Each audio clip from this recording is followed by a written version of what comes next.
Dario Melendez. What's up, That is buddy? me. Living the dream, man. Living the dream. It's great to have you I'm on. I'm Ever so since, excited to be making my Bart Winkler Show podcast debut.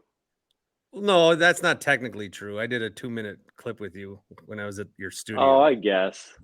But this is like the real thing. That was kind of a preview. We're reconnecting, rebuilding that bridge that someone burnt down. I'm not sure who. Me. Um, but this is like the actual debut. This is the real thing. Whenever anybody has a little match to burn whatever bridge there could be, I come with A blowtorch. truckfuls of kerosene. Yeah, and just blow it up. But And you've I'm been doing like, a good job rebuilding it. I love it. I've always thought it was one of my personal traits that I can talk my way out of many situations. Smart man. Smart man. I like As it. I sit here, sort of unemployed, sort of employed. Now you're crushing it, dude. This show is Yeah. taking off. You're all over CBS Network. True. I got some PA chops in with my guys at Forward Madison. Oh Bobby man, Portis was there I on can. Thursday. I can't wait until we get the UCL team here in It's gonna be Milwaukee. fun. I mean, the Forward Madison Capco has done such a good job. Connor Kaloy has done such a good job out in Madison with Forward Madison FC. I can't wait to see what they do here. I know they're down to like the last 10 names or something for their team. To me, it has to be Milwaukee Iron. That makes the most sense, right? Iron District, you're the Milwaukee Iron, maybe Cream City FC. I don't want Cream City. No, Cream City is a Bucks thing. no, it's a Milwaukee thing. It's but when did you Cream first hear City. about Cream City? I just had this discussion. When did you first?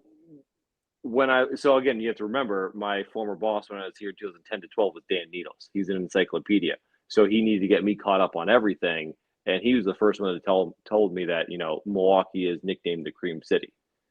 So I always tell people that come to visit that it's nicknamed the Cream City because they mix the brick with milk.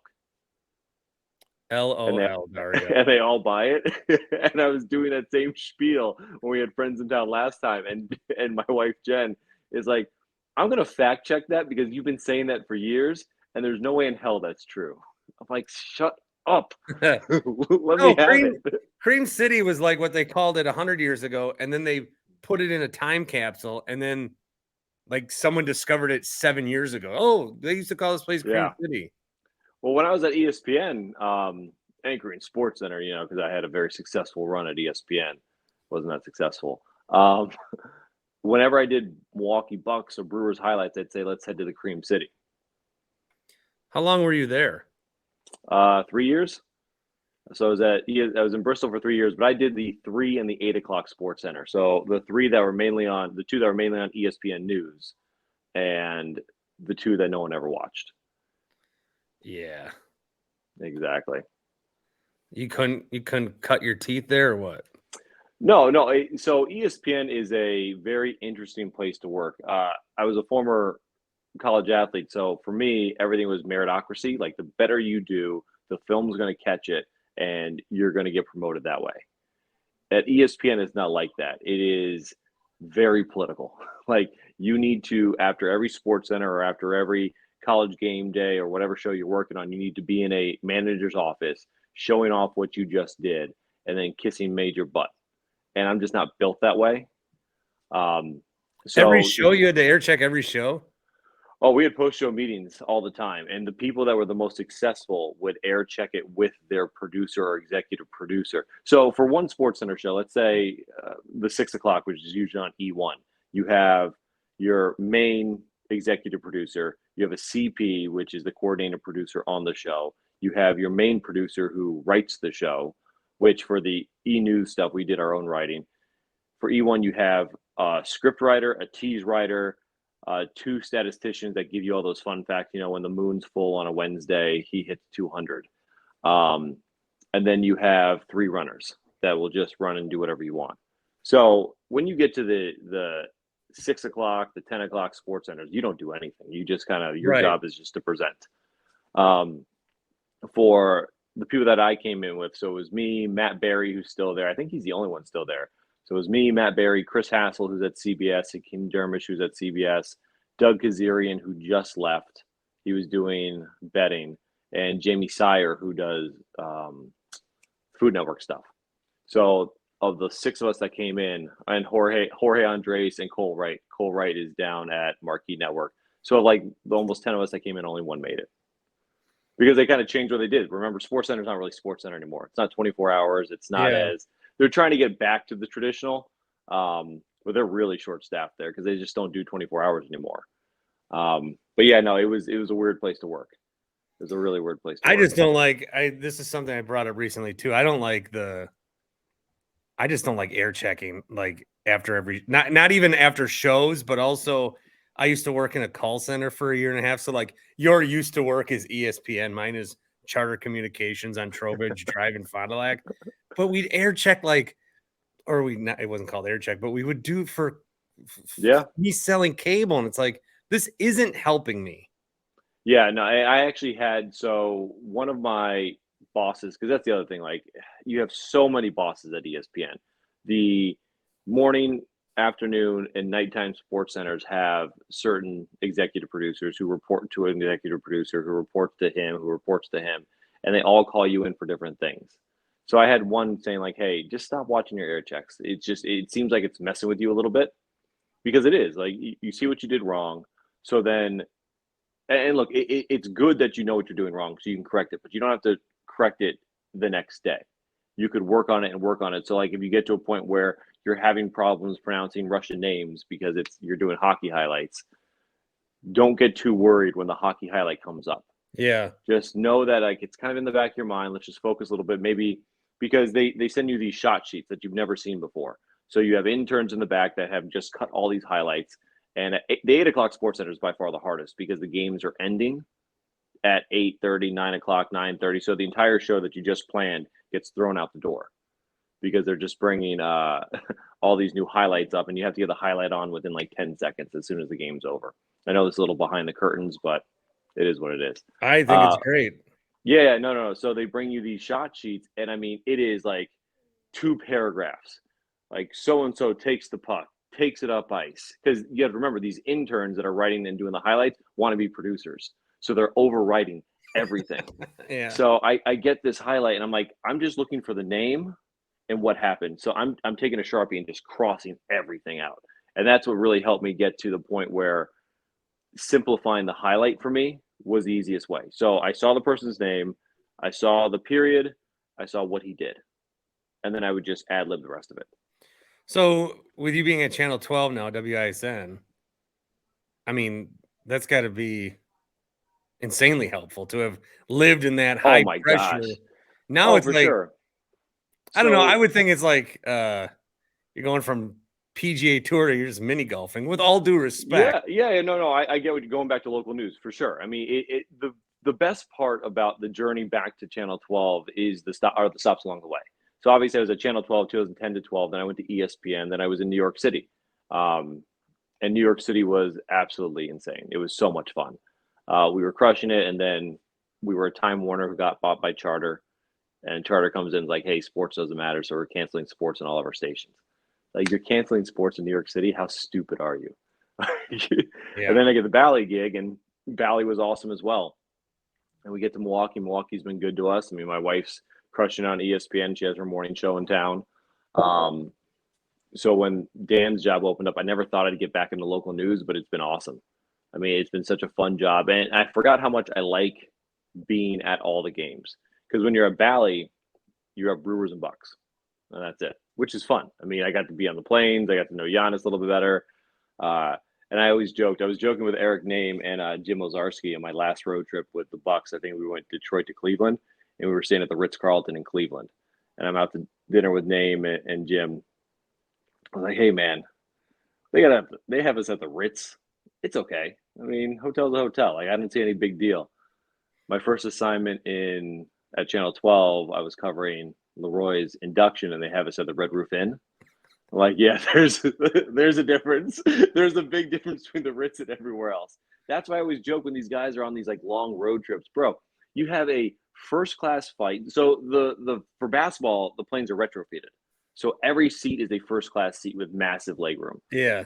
You get off the direct flight that you don't have to go through TSA for. You don't have to do pre-check or boarding things. So you get on and off the plane, you get onto a coach bus, and then you have a police escort to your 5-6 star hotel. So there's no traffic. You're staying in the best hotels. You want to go to practice, you have a police escort to practice. You want to go to the game, you have a police escort to the game. And it's the same thing back to the plane. Like it's a really charmed life. The biggest thing you have to worry about is not partying too much. The hotel that we stayed at in Canton when we saw you, they recently, so Odyssey covered it, obviously. Yep. But then Gary and I both paid for incidentals or whatever. So a month ago, they're like, hey, we have no record of you guys paying to be here. You were charging your cards. And I'm like, no, you're not. I had the receipt. I remember I had it. I left it in Gary's car, and it's long gone by now. But this hotel, and I think this is a scam hotels do, they look at who stayed with like a work third party, and they see if anyone did incidentals, and they just say, hey, anybody out there that we'll catch like 5 people. That's a free $1,500. So I had to change my card. I had to change my card just so this guy didn't charge it. So I'm dealing with that trip a year later. That's a great scam. It is a great scam. That's a great, because what are you going to do? Most of the time you're like, oh, maybe I did forget it. But then you have someone like you that saves the receipts. But I don't have the receipt, but I remember. Oh, you remember. Okay. And I'm just not in a position right now where I'm going to just be like, yeah, I'm going to trust the hotel company on that one. They can have $300. Yeah. Charge me. Yes, sir. Charge me, please. Charge me double. Well, were you guys in Canton or were you outside? We were 20 minutes north. Yeah, because that's what I was saying. So the good part about the Red Roof Inn, we were across from a Sheetz. Nice. Is that the gas station? Yeah, in Ohio. Yep. Yeah. The Red Roof, it actually wasn't bad. Like when you're inside the room, you would never know it was Red Roof Inn.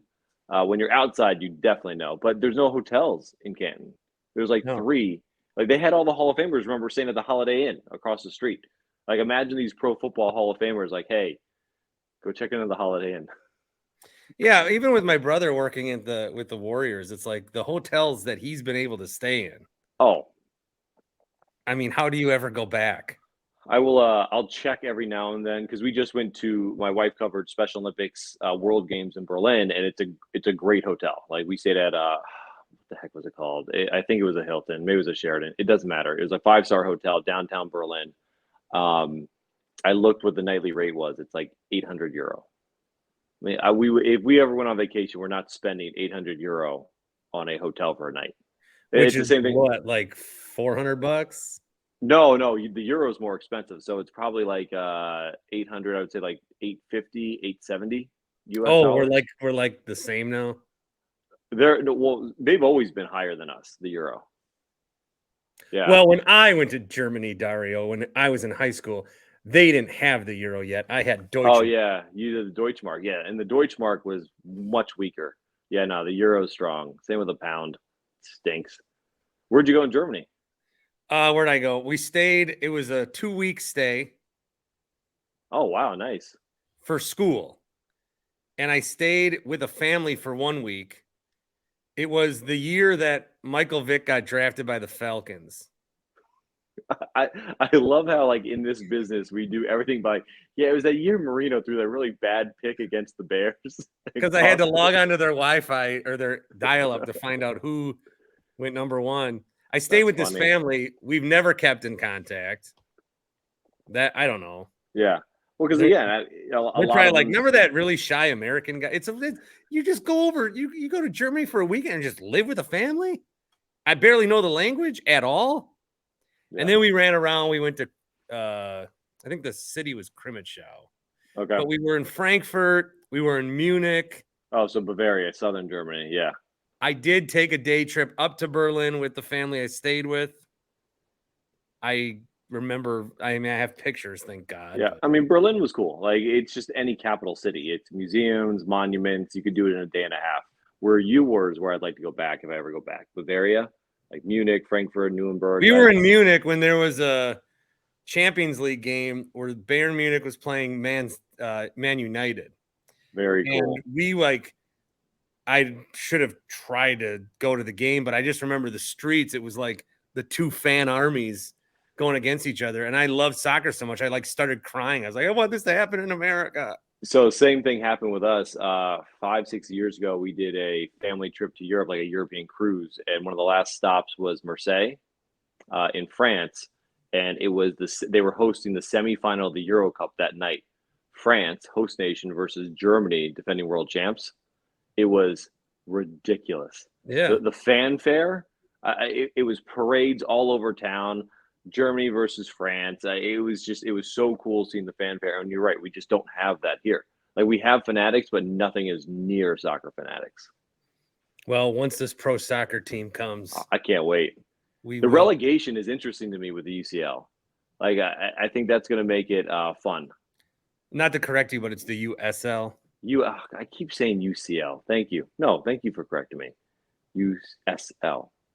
I keep getting the champions part of it. I would like long term. I don't want to get in. Don't make me talk about soccer. I want to talk about soccer. Go. Well, the MLS, I hate it so much. Why? Because it's not promotion relegation. That's one to thing. Get in America, you have to spend. There's San Diego. There was a San Diego USL team that was very successful, and some rich fat cat comes and says, hey, I got $500 million. I'm going to have a team in San Diego now. And all of a sudden, all the fans are going to jump. Same thing happened with Miami. You had Miami FC, and then Inter Miami comes. Yeah, which now I hate MLS so much, but I'm going to buy this stupid package because I got to watch Messi. Oh, without a doubt. I think November is when Miami comes to Soldier Field.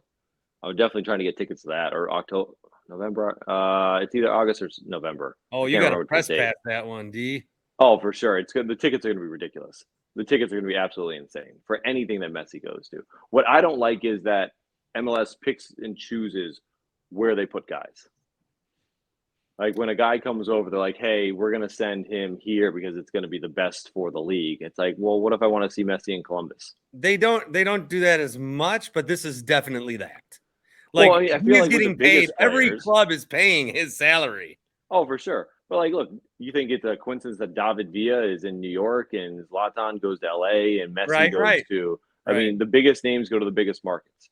And it's cool because you get the and then to get real nerdy, there's like a rule against that. But then the MLS forced, like, I think one of these guys was actually the rights were held by Minnesota. Yeah. But then the league made him like trade. Yeah. It's stupid. But look, to your relegation point, I forgot what the player was or who the player was that said it. Maybe it was Zlatan. He's like, look, the biggest difference between MLS and the rest of soccer is that winning isn't as important, because even if you lose at MLS, the worst thing that happens is that you finish last place and you start next season. If you lose in the Premier League and you're bottom three, you're going to a different league. Well, one of the things I've been saying on CBS Sports Radio, if you guys, I fill in there, you know that. But I've been talking about how sports are socialist. I say this because it's like you do the worst, you get the best thing. You do the worst. The Spurs get Wembanyama because they were bad for 5 years. That shouldn't be how it is. I don't know that I need the rich to get richer, but you have teams that I just don't like that you have teams that they try to lose and it helps them. I'm glad you brought up Wembanyama. What do you think of Greg Popovich? Is he the best coach of all time? Is he the best coach of all time? Or is he the best current coach? Now, as a Warriors guy, I do think Steve Kerr does not get enough credit. Would Steve Kerr be as good if he didn't have the team he has? Well, no, but Pop had 3 number 1 guys. That's what I'm saying. Like, I don't think Greg Popovich is that great of a coach. I don't think Phil Jackson's that great of a coach. If I'm being honest, we just had this conversation on CBS Sports Radio about Bill Belichick. Like, oh, for sure. What has he done since Brady left? I think you need to find a good meld of coach and player. Like, I don't know that Brady doesn't have 6 without Bill, but Bill doesn't have 6 without Brady. Brady got 1 without Bill. He did in a And he got it situation where when he he was was a fish really out of water. old. Yeah, he did. I always go back because we were talking about this the other day when I was filling in on 94.5 ESPN. I just think coaching is sometimes overrated because they brought out their list of the top 10 coaches, and most of them have Super Bowls and have really good teams, and Matt LaFleur is not on it. And again, I don't know if Matt LaFleur is a top 10 head coach, probably not at this stage. I also don't know how good Absolutely not. yeah, I don't know how good of a coach or bad of a coach Matt LaFleur is because he had Aaron Rodgers for so long. Like I think it's LaFleur might be bad. I'm worried. look, if he runs the offense that Shanahan and McVay run, I'm excited to see it. Now, again, we haven't seen that offense because Rodgers checks out all the time, or Rodgers checked out. Now, and when you're Aaron Rodgers, you can do that because you're one of the best quarterbacks to ever play the game. You've won multiple MVPs, and you have a feel for the game.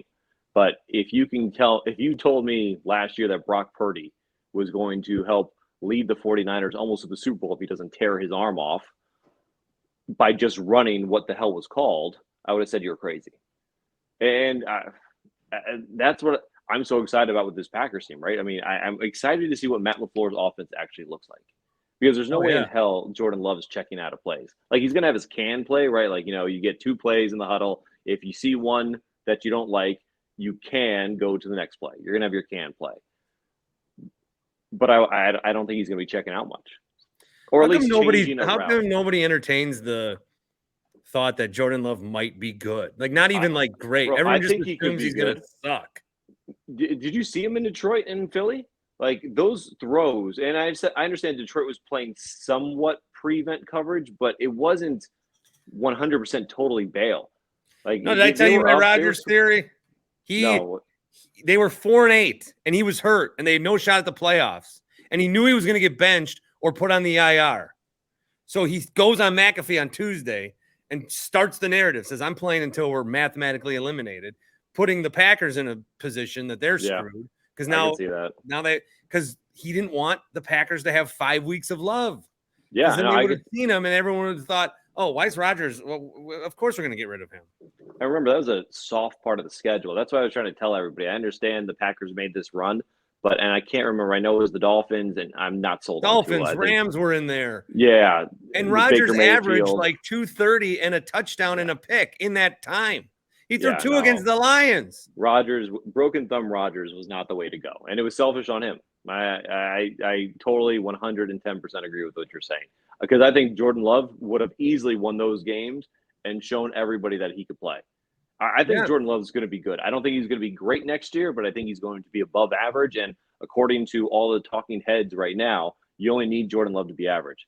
There is so much optimism around this Packers team nationally, and I'm not totally sure why. Like I want them to be good because I like covering good teams. But you would think on paper, what was the article? Jen showed me an article where they took out quarterbacks from teams and they just ranked the talent of the skill positions on each team, and the Packers came in 4th. Really? Which I find crazy. Like Orlovsky is all about Jordan Love. Adam Schefter is like picking the Packers to win the NFC North. And granted, the NFC North stinks. I get that. That's why I thought that there was another reason that was so stupid for Rodgers to jump ship. Have you seen the Jets schedule? It's a gauntlet. Well, what they need is their last 6 is cakewalk. They need that to be their first 6 because what's going to happen is they're going to be bad, and then the pressure's going to come on, and he has no idea. I worked in New York for a couple of years. It's no cakewalk. The reporters aren't, and this is the other thing. Everybody's like, "Oh, New York reporters don't pull punches." Blah blah blah. There's no difference between a New York reporter and a Green Bay reporter. The only difference is there are more New York reporters.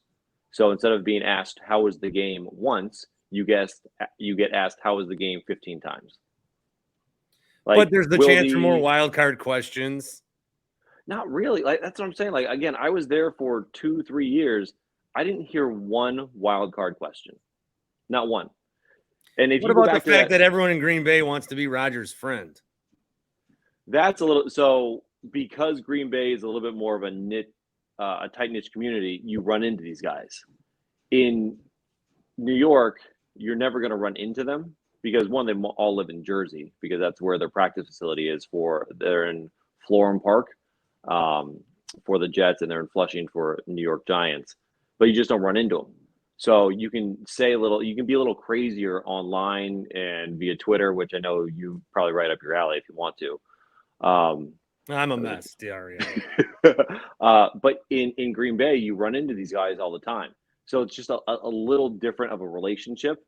But if you go back to his introductory press conference, who was the guy that asked the toughest questions? It was Matt Schneidman, a Packers beat reporter who went out to cover the Jets-Rodgers introductory press conference. Like, I was there for Well, that's years. a bridge I torched also. He's a great dude. You should rebuild that bridge. Matt Schneidman is one of my favorite, and he's super talented. Like, super talented. You should rebuild that bridge. That should be your next one, Matt Schneidman. Should I tell you what I said? What'd you say? Oh, geez, Bart. I said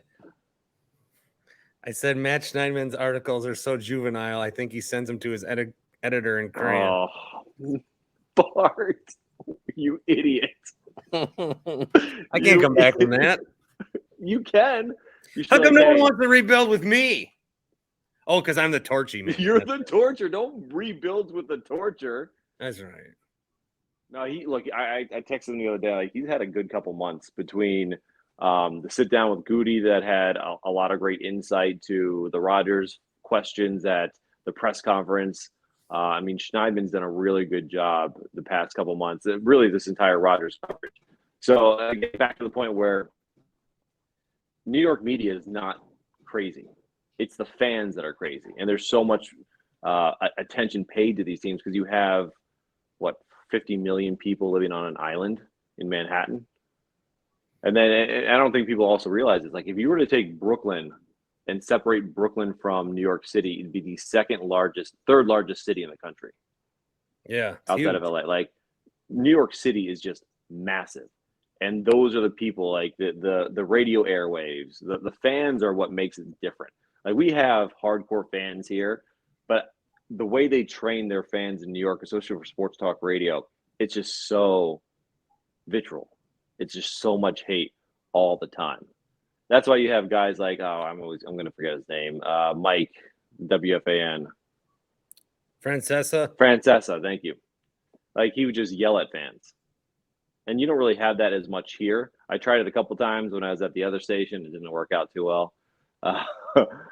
Well, I would just yell at. See, that's what's so petty around here. I'm fighting with these other stations. I'm not fighting with the athletes. I'm fighting with the other radio guys. TV guys, I think TV guys like me just fine. Well, I think it's one station that doesn't like you because I think you were a threat. And that threat got neutralized when my company took us away. Yeah, but now look what's happening. You still have a massive following. You have a huge. They would love to have this type of content. This Bart Winkler Show audience. They would love to have that. So I think. Well, they know how to reach me. Yeah, I don't think you want to go there. I think you're good. If I were you, I'd stay where you are. What, in front of a green screen? That's a real piano. I love your fireplace. I like what you've done with the place. Where'd it go? Don't reveal the curtain. We were having such a good time. No, I live right on Lake Michigan. Let me go in that room. Oh yeah. There we go. Oh, there it is. Oh man, that is a great view. Who's your designer? Frank Lloyd Wright. I think if you look, you can see the Aaron Waters show behind me. What is the red thing on the wall? Blood. I killed someone. Blood, you killed someone. Yeah. Actually, it does look like a murder scene on that wall. I don't know. It looks like you blowtorched somebody. Hey, I tried out for ESPN's dream job. How did that go? Well, look at me. Not great. I went to the Twin Cities. Okay. So here's how that process worked. I went to the Twin Cities, and I just dressed like whatever. There were people in suit and ties, and I'm like, oh, geez. They're coming to play. I just did it. I was like, because I always wanted to be. I went to school for. I always thought I'd be like a guy on SportsCenter. That's what I went to school for. And I'll get into that in a sec. But I went to Dream Job, and the first thing we did was a test, like on sports knowledge. Yeah. I don't know if I did that good. And then they stood us in a circle, and they go, all right, I'm going to point to someone, and you're going to give a home run call as you would on a highlight. And they pointed to me, and I'm like, Pedro Martinez to David Ortiz. They were boom teammates goes at the the time. dynamite. I go, and he crushes it out, and no fans getting that one. As like it left the stadium or something. I don't know. It was bad. And they go, what? I didn't make the next round. No. Yeah. Really? No, that call? No. Well, I also said Pedro Martinez to David Ortiz. They were teammates. Yeah. Oh, yeah, I see what you're saying. Yeah. Pedro Martinez pitches to David Ortiz. It was batting practice. It was you know what it was? You were thinking spring training. I was. Red versus white squad or blue versus white squad. I was, because it was held in the spring. You're right. That's exactly what it was. For sure. But I went to school. I was the sports director of our college station, and I did all the sports shows and the sports on the news. And then I get a TV job in lacrosse, and I'm, a photographer cutting your teeth and then trying to do demos and whatever. And my boss, who didn't like me from the jump, I don't even know why she hired me, was just like, we had a talk with her. She goes, I just don't see you talking sports. And I was like, well, that's what that's I'm here. Crappy thing to say to someone trying to get in the business. So someone said that to me as well. Here's the thing, especially in small markets, they don't want a sports department. They find it a nuisance. They think it's too much of the budget. So the station I started off in Fort Myers at Wink TV, they got rid of their sports department. And when I was there, they asked me if I wanted to do news. And then when I got an agent, Wink TV, great call letters, by the way. Yeah, I know. And we were CBS, so it was like an I, Wink. I mean, like my name. Oh, Winkler. There we go. I'll get there one day. Yeah, no, they don't like sports. They think it's a nuisance. So it always gets cut for weather. Oh, yeah. Hey, look outside. What's the weather like? There you go. Yeah. My favorite's Florida. I could be a Florida weatherman today. It's going to be sunny, hot, with a chance of rain at 3. Back to you. Your weather department at Channel 12, let me just compliment. They are so good. They are amazing. That's so up here, it's a lot different. Like in Florida and California and Arizona, the weather is pretty much the same. But man, what Baden and Slater and Molly and the crew does, they do such a good job. And I think what needs to stop is, and this is not a them problem, this is a people problem.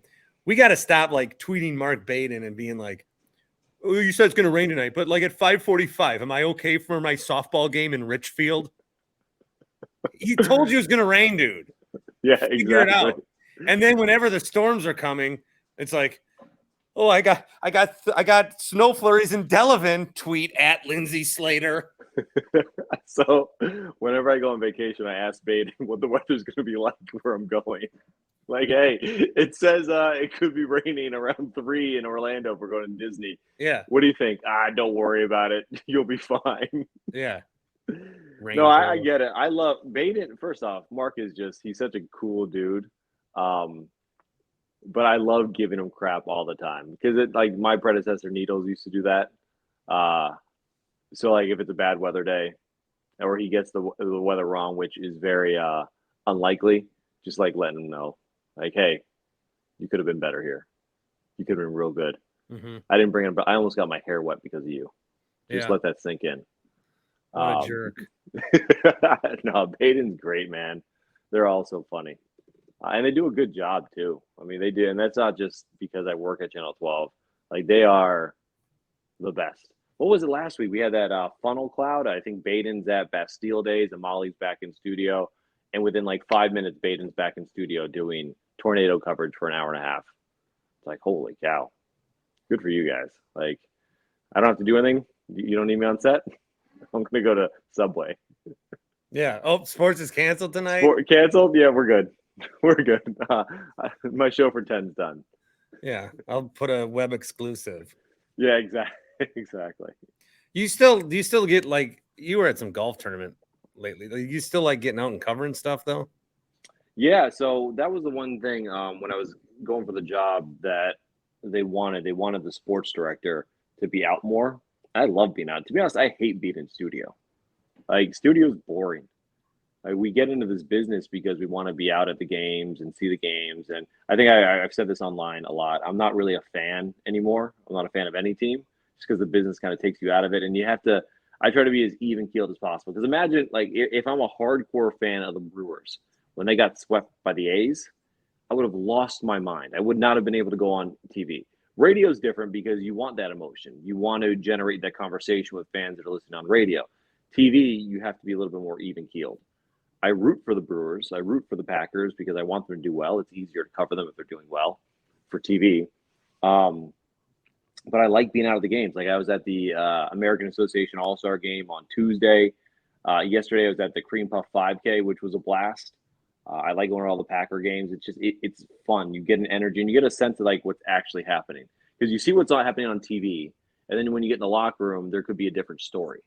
Like the players could be like, "Oh yeah, this looked like a total butt whooping," but really, this play and this play, that's what changed the game. It's like, I didn't see that, but you did because you were on the field, and now I've talked to you about that, and it gives me a better understanding of what you guys put emphasis on and what you prioritize compared to what the game broadcast is prioritizing.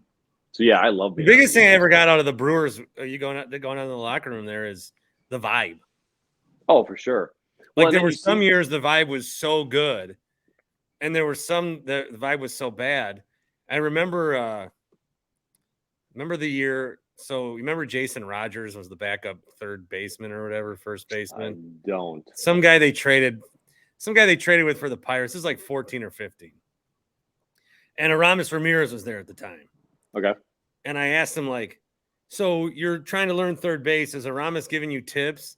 And he looked at me. He's like, you think Aramis talks to me? I was like, oh, shh. This team's a mess. And it was 2015. They sucked. No, but it's amazing. Like, my judge is always, if there's music playing, the vibe is good. And if there's not, the vibe is bad. That's I see that. For sure. And the vibe in this Brewers clubhouse is awesome. And like it's grouped. Like, so like all the Latin guys are like the first ones that you walk in, they're on the left side. The starting pitchers are all the way on the right side. The all-star position players, well, Yelich and can't call Owen Miller an all-star, but like the better position players like back left corner. Well, he also stinks now, but go ahead. He had one bad game. Don't you? He had one good month. He had one good month. He shouldn't Owen Miller is a godsend. He is a national Keston here should be up at the club. But go ahead. The problem with Keston is that if you bring him up and he flames out again, you can't send him down. That's what they're scared of. There's no options for Keston. So if you send him up, if you bring him up and he struggles again, because there is, and I know Pat Murphy said this the other day, there is a big difference between AAA and Major League pitching. And granted, Jesse Winker is not doing much right now. You have a massive hole at a DH spot. Keston is a huge liability in the infield, so you can really only DH him, which, again, it's not like you're getting much production out of the DH anyway, so why not? But if you bring him up and he struggles again, which he's done the past 2 years, what are you going to do with him? You have to release him. Why don't the Brewers just admit that they want Keston in Nashville so they can go for the AAA crown? Yeah, maybe. That's what they want. Yeah, right. No, look, I'm a huge Keston fan. I thought Luke Voit was going to be a big contributor to this team. And it just shows that most teams, most pitchers don't care about spring training. Because the two hottest guys, Brasso and Voit, Luke Voit, yeah. You're right. Are no longer on the team. Luke Voit also thought he'd have a big year. Man, you should have saw him in batting practice. He hit his first day there. I'm standing with Matt Arnold, and we're just kind of shooting the crap. And he hits a home run so far, it hits the practice facility. So, like, we're on the bottom field, and he hits, like, a 450, 500-foot home run that hit Matt Arnold's office. And I'm like, I think you just hit a home run with this dude. And 4 months later, he's not on the team. Oh, so you maybe convinced Arnold to keep Voit. I without a doubt did. I'm like Matt Arnold. It's your fault. Whisperer. Yeah, it's my fault. The reason Keston Hiura is in the minors is because of me. I got in Matt Arnold's ear. Let me ask you one more thing here. Okay. I was chatting with someone, and their take was, this is the most competent the Brewers have ever been, and that's probably going to end soon, and no one's enjoying it. Like, there's a sense that Brewers fans, I don't know, people are like, I changed my profile picture on Twitter to Shohei Ohtani in a Brewers hat. And people are like, why don't you just enjoy how good the team is? And then people are going on and on about, Contreras being great. And I go, he is great. I was so jacked when we got him. I was so jacked. But now people are like, see, it justifies the Hader trade. No, it doesn't. Hader trade was bad. You don't get rewarded for bad behavior. Why was the Hader someone trade else bad? bails you out? Why, in your opinion, why was the Hader trade bad? Well, outside of what it did to the clubhouse, and they were in first place. Which is a big thing. Like, so that's one thing that people don't realize. Taking Hader out of the clubhouse crushed them, because Taylor Rogers was a weird dude. Like, Zach Greinke level weird, but not good. So, like, it threw off the entire chemistry of the clubhouse. So at that point, it doesn't get talked about enough. But the return wasn't good. Well, it's good now. Who? Payamps? Because remember, you flip Ruiz for Payamps and Contreras. But so the Hader trade's good because the A's are stupid. Yeah. All you got to do is find one stupid team, one desperate team. And you found a desperate team in the Braves who wanted an all-star catcher, even though they had one in Contreras. They needed a third team to come in, like, hey, we'll give you this nobody minor leaguer who's having a good year. Hader trade was so bad, David Stearns left baseball. I think David Stearns left baseball because he has another job lined up. Is he taking Craig with him? No, I don't see. I've seen that as well. I don't see Craig leaving anytime soon. He's not signed for another year. Like, I think he wants to be done with the Brewers. Look, maybe a change of scenery. No, I think Craig wants to be done as a manager. Oh, yeah. I mean, he's still young. His kids are going. His youngest son Jack's going to Michigan next year. Maybe he wants to just travel around and watch their games. Like, that's some time you never get back. I think Craig wants to be like Vinny Rattino, where he's like on the broadcast sometimes and he's with the team, but he's not. Remember, he did that. And I know. I think he wants back in. Maybe, but where? I mean, Bally's going. That was another reason I took this job. I got wind that Bally was going under, and you might have another season and a half of pre and post. You'll always have the in-game broadcast. So, like, BA, Rock, Vinny, Dilly, Sophia will always be there because you're going to have to broadcast the in-game stuff, but the pre- and post-game shows are gone. Like, they're going to be gone. I know they'd be gone by now. Bally's still kicking in Wisconsin. Because they paid the Brewers, which was the lowest rights fee.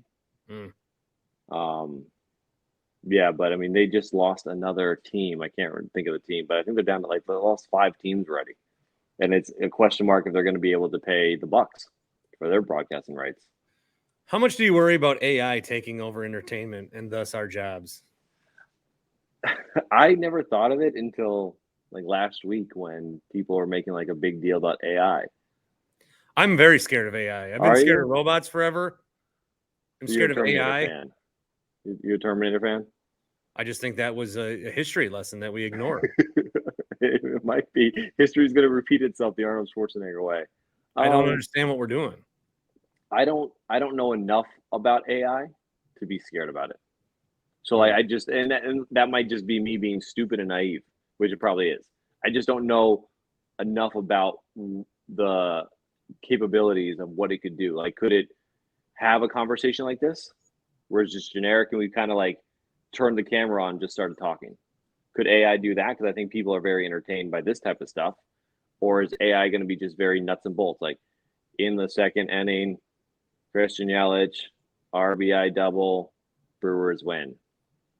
You know what I mean? Well, I don't think it talks like it talks that. Like that's that's how I see AI in my mind. No, you're gonna be able to program it to be like, I want to watch Channel 12 highlights of a guy who hates my teams. And then your face pops up. And then it's like, oh, William Contreras in a home run, but geez, that Josh Hader train. Let's see if I have the Josh Hader trade. I like that conversation. That's funny. Do you think the Brewers are going to sign Josh Hader after this year? The $24 million? So then they did a good job by getting a lot of good pieces for him, right? My take on do you think they're going to trade for Josh Hader again? I think so. With 100. So I said this. You think they're going to trade for Josh Hader? I could 100% see it. But then you know that if they do, if they trade for Josh Hader, he has to pitch he has to be the closer. No. So my theory is he'd be Justin Jefferson. Remember when JJ was the closer's closer, or what they did in 18 when Hader was Dario, not to correct you again, but you mean Jeremy Jeffress. What did I say? Justin Jefferson? Man, I'm off today. Jeremy Jeffress. And I like him too. We used to grab beers on the road. Anyways, when JJ in 18 and the way that Council used Hader in 18, like you had JJ as the starter's closer, and then you would throw Hader in when the meat of the order came up. Like let's say it's the 7th inning, instead of throwing Piamps or Elvis, you throw Hader, and then Devin Williams is still your closer. Nope, won't work. There's no way Hader comes here and you know why? Why? If Josh Hader gets traded to the Brewers, he has to come into the game after Devin Williams, because the last time Devin Williams saw Josh Hader leave somewhere, he cried about it for 2 weeks. Oh, geez, Louise, I hate you. I should have known there wasn't an actual argument coming with your stupid green screen background. What do you mean? I'm Lake Michigan. It's blue as ever. Oh, I just saw the Blue Angels again. Nice. Yeah, those sons of bitches. Look, I think it's a real possibility you get Josh Hader back. I don't think Josh Hader moves into the closer role. I think Devin Williams has shown that he can be that guy, and it gives Craig Counsell tons of flexibility. Like he could throw a Hader whenever he wants to. He could start Hader if he wanted to. Look at all those awards behind you. Yeah. Is that an Avengers comic? Yeah, bro. Signed by Stan Lee and Neil Adams. Oh, shit. I'm a huge dork, bro. I'm an MCU freak. Yeah, man. I love it. I used to go to all those Comic-Cons. Oh. I love it. Not that big of a dork. Don't hate. Well, good to talk to you. Thanks for putting me on TV. Yeah, Saturday. We're going to have some fun. Mm-hmm. Or Saturday we had fun, depending on when this airs. This is airing after we're back. So we had a lot of fun on Saturday. We did. I wore the same thing I wore the last time. It's the only suit you have. Mm-hmm. I did get a haircut, though. It looks great. This is not the hair you will see tomorrow. There we go. I like it. We're going to have fun. We're going to have Mark Chmura on. I hope you didn't burn that bridge. I don't know if Chewy even knows, like, what I am. Chewy's funny. Have you ever listened to that show, like the morning show? Jen gave me your wife's show? My wife's show, my better half. No, I listened to it a little bit one day, and I thought that it was a really good, like, that's the kind of formula you need in the morning. Yeah, they have a really good flow because Chewy's really embraced his role as the smart, dumb guy. Because Chewy is very smart when it comes to X's and O's. Like, he just gets the game because he played the game for so long. But he's also the stupid dork, and he just plays the role so well. I don't listen to any sports radio, though, that's not before or after I'm on. Because I either get mad. I just get mad. I get mad that they're doing something that I didn't think of, or I get mad that it's bad. They're doing something that I should be doing. No, I get mad when it's bad. Yeah, which I get. I mean, I was that way a lot with when I left ESPN. I to be honest, I don't even watch SportsCenter anymore because I see some of the people. What? Yeah, you can't. Yeah, it's hard. I mean, because I know how the sausage is made. I know where I was when I left, and I see some. And I've worked with all the people that are there now. Even the new guys, they're all digital. So they were all They were all digital anchors, and then they promoted to SportsCenter, and good for them. Like they've taken the opportunity. But it's like you're telling me you couldn't just like kept me there and kept me on ESPN News, and we'd go from there. That said, then I wouldn't be a sports director in a top 40 market. So it all works out for a reason, my friend. That's what people say when they're unhappy. Yep. Shut your face. I'm very happy. Do you see the smile on my face? I'm extremely happy. No, that's what I say. Oh, yeah, it all works out for a reason. Yeah. Entercom became Odyssey. Our stock went under $1. They cut places all over the country, but they hired me back, and I work out of the same building that I did for 7 years. Yeah, and you still got your morning show award, right? I do have a couple of those over there. There you go. You should put that behind you. You should do what I did. Create like a backdrop of conceited. I don't have any Emmys. You don't have any of these bad boys? No. I don't have any of those. Unfortunately. You want to see something funny? If you give me like 1 second. I do have Bart Winkler, third place, predicting Bucks winning a championship. That's awesome. I want to show you something funny. Give me like 1 second, okay? 1 second. Hold on. Oh, I'm going to be right back. Hold on. I want to show you something funny.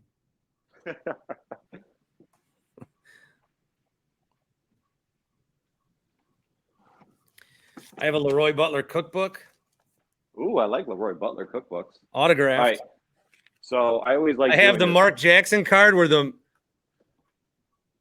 Melendez brothers are in the background. Oh, that's great. That's a great card. Yeah, right in the back. His right, my left. That's awesome. Not the Melendez brothers. Yeah, I don't kill my parents. So I always like to show people this. So I have a couple of these. They're awesome regional Emmys. They're very proud moments for me. My wife, who's also a superstar, who is the superstar of the household, has national Emmys. And I always like to show the size comparison. So anytime I feel like I know what I'm doing in my life and like I'm really successful, I just look at what she's doing and it shows me that I still have a lot to do. So I have like a baby award and she has like 10 of these massive ones. So yeah, it's fun.